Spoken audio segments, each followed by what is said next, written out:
አንድ ወዳጄ ከአሜሪካ ይመላለሳል እና እዚህ መጥቶ ኮሪደር እና ጥራ ልማቶች ተንቀሳቅሶ ያያል። የማየት የመገምገም የማድነቅ አቅም ያለው ሰው ነው። እዚህ መጥቶ ሳምንት ከቆየ በኋላ ለኛ ለሰሪዎቹ ስራውን ያስተምረናል። ተአምር እኮ ነው፣ እዚህ እኮ ነው፣ እዛ እኮ ነው እያለ ይነግረናል። በጣም በመደነቅ እሱ ነው አስረጂው፣ እኛ ተረጂዎች ነን። አልገባችሁም እኮ እናንተ ይሄ ማለት እኮ በእኛ ሀገር እያለ ይነግረናል የተሰራውን ስራ። ከቆየ በኋላ ወደ ሀገሩ ሲሄድ የመጀመሪያ ሳምንት፣ 2 ሳምንት፣ 3 ሳምንት አንደኛ አስረጂ ነው ለሰዎቹ፣ ለጓደኞቹ። ኢትዮጵያ ያለው እኮ አዲስ አበባ ያለው ለውጥ ብሎ መስካሪ ነው። ወር ሲሞላው ይደውላል። ሰላም ናችሁ?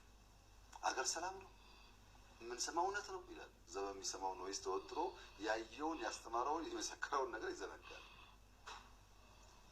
ከዚያ ውጪ ግን ማንም ሰው የፖለቲካ ባያስ ሳይኖርበት የመደገፍ መቃወም ጉዳይ ትቶ ሀገሩን የሚያክሰው የዛሬ 3 ዓመት 5 ዓመት 10 ዓመት የወጣ ሰው ኢትዮጵያ ቢመጣ የሚጨበጥ የሚዳሰስ የሚያኮራ ውጤት ያያል። በፕሮፓጋንዳ የሀገር ፍቅር ስሜታቸውን ያገውዴት በግድ ከ6ኛ ክፍል ማቋረጡን ካላወቃችሁልኝ ይላል። ፍቅር ስሜታቸው የኮሰመነውንና የሉዓላዊነታችን ጠላቶቻችን ተገንዝበዋል።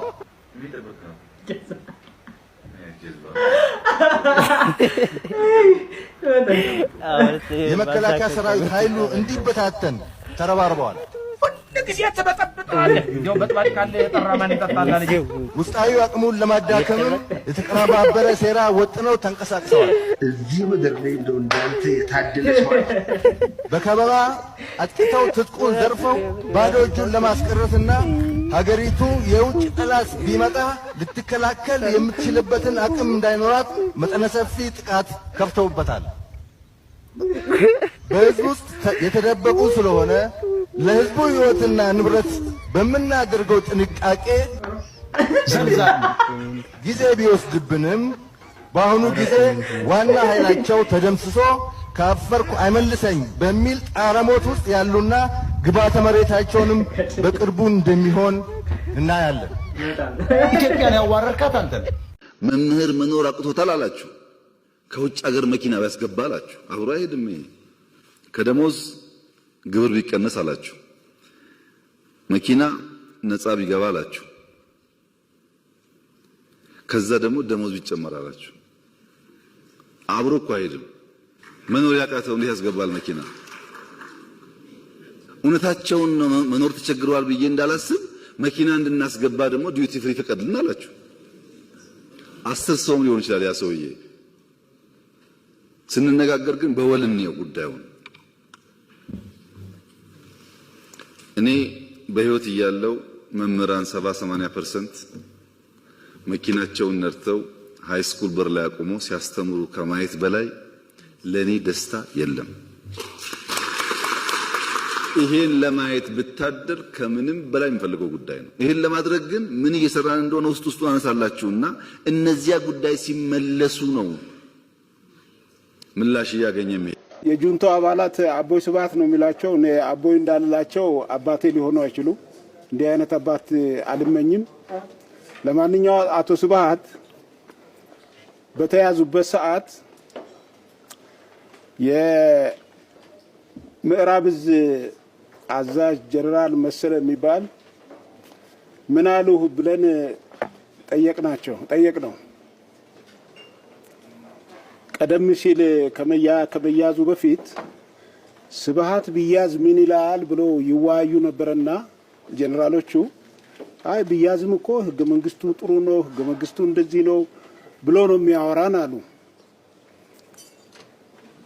እንደተያዘ ያሉት አልቀረምና አንደኛው ጀነራል ሲያወያየው ህገ መንግስቱ ጥሩ ነው ተወያዩበት 90%፣ 80% እያሉ ያወራሉ።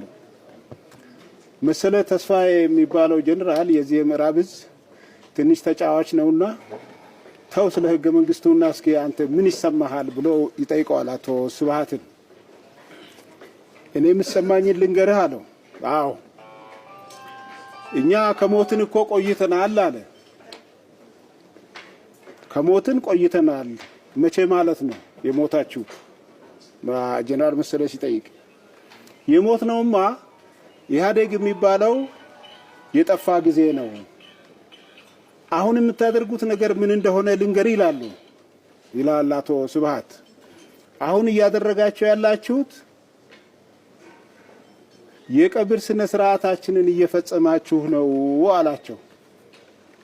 እና ስብሃት የተናዘዘው መያዙ ሳይሆን እያረጋችሁ ያላችሁት የጠቅላላ የጁንታውን አባላት የቀብር ስነ ስርዓት ነው እየፈጸማችሁ ያላችሁት ብሎ ለጀነራል መሰለ ነገራቸው። ኢትዮጵያ ሁለት አማራጭ አላት።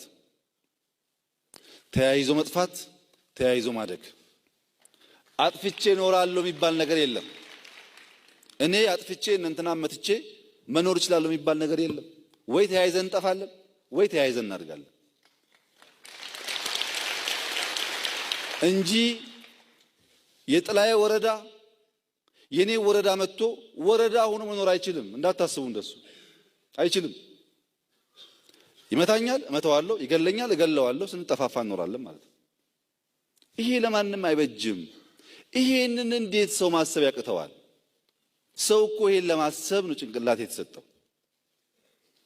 እኛ በቁጥር በታሪክ ከኛ ያነሱ ትናንሽ አገራት ሳይቀሩ በቀን አንድ ምግብ እየበላ ተማሪ ይማራል። እባካችሁን እርዱን፣ ሃይስኩል የለንም፣ ሃይስኩል እንስራ፣ እርዱን እያል እዚህ ወንድሙን ለመግደል ክላሽ ቢገዛ ድንቁርና እንጂ ምን ይባል ይችላል? ይሄ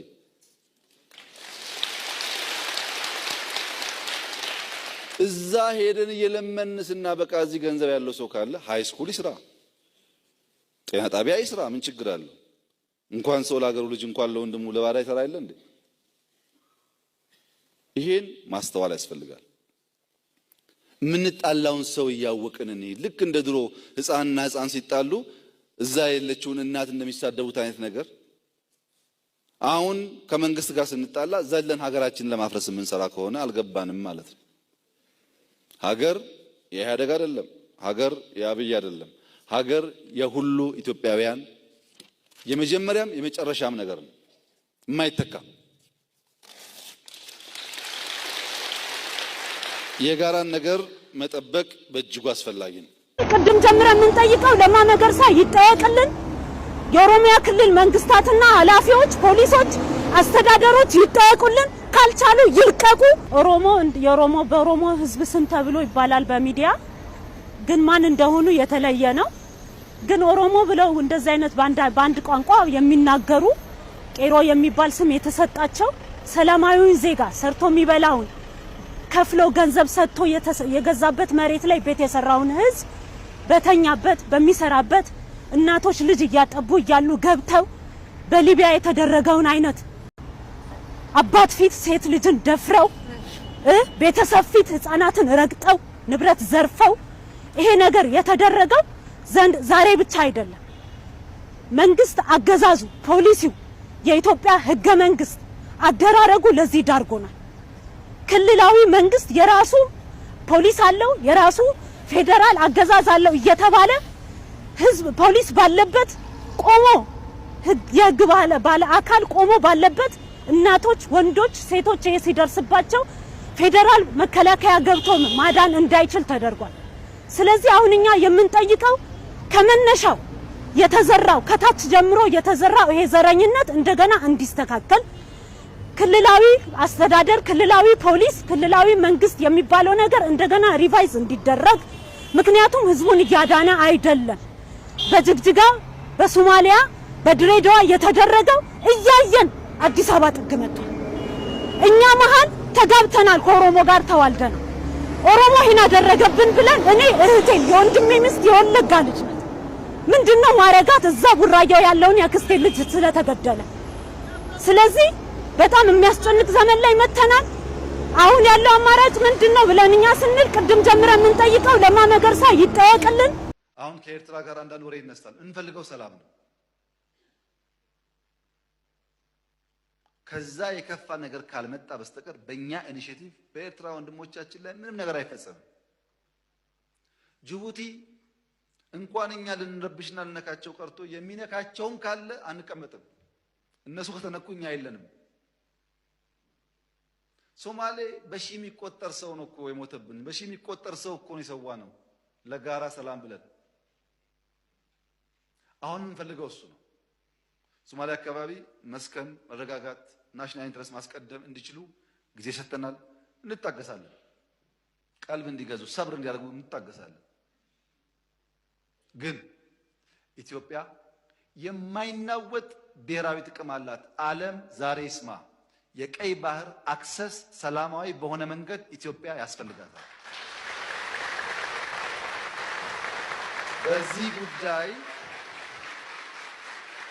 በዚህ ጉዳይ አመሰግናለሁ።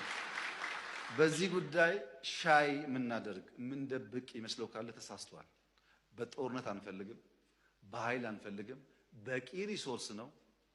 በማንኛውም ህግ፣ በማንኛውም የአገር ልምምድ ኢትዮጵያ ይገባታል። ብዙዎች እኮ ነውር ነው ይላሉ። 120 ሚሊዮን ህዝብ መቆለፍ ነውር ነው ይላሉ። አንዳንድ የተገዙ ኢትዮጵያውያን ባይገባቸውም ወይኛ ወይ ልጆቻችን ያሳኩታል። ጥርጣሬ የለውም። ይሄ እውነት ስለሆነና ራሽ ሎጂካል ነገር ስለሆነ ይሄን አስታኮ ግን ነገ ውጊያ ይነሳል ብሎ የሚያስቡ ሰዎች አንዋጋም። ከማንም ጋር መዋጋት ፍላጎት የለም። ሁለተኛ ጉዳይ ኢትዮጵያን ሊወሩ ይችላሉ ሀገራት የሚል ስጋት ያለባቸው ሰዎች አልፎ አልፎ ስለሚነሱ ኢትዮጵያን ማንም ሰው ዛሬ በኃይል መውረር አይችልም። ማንም ለመመከት የሚያስችል በቂ አቅም አለን። በቂ ስንገዛ ስንሸምት የነበርንባቸውን በውጊያ ክፍተት የገጠሙን ነገሮች ማምረት ጀምረናል። እናመርታለን። ሰው አለን። ጀግኖች ነን። ሰው አነካም። ከነኩን ግን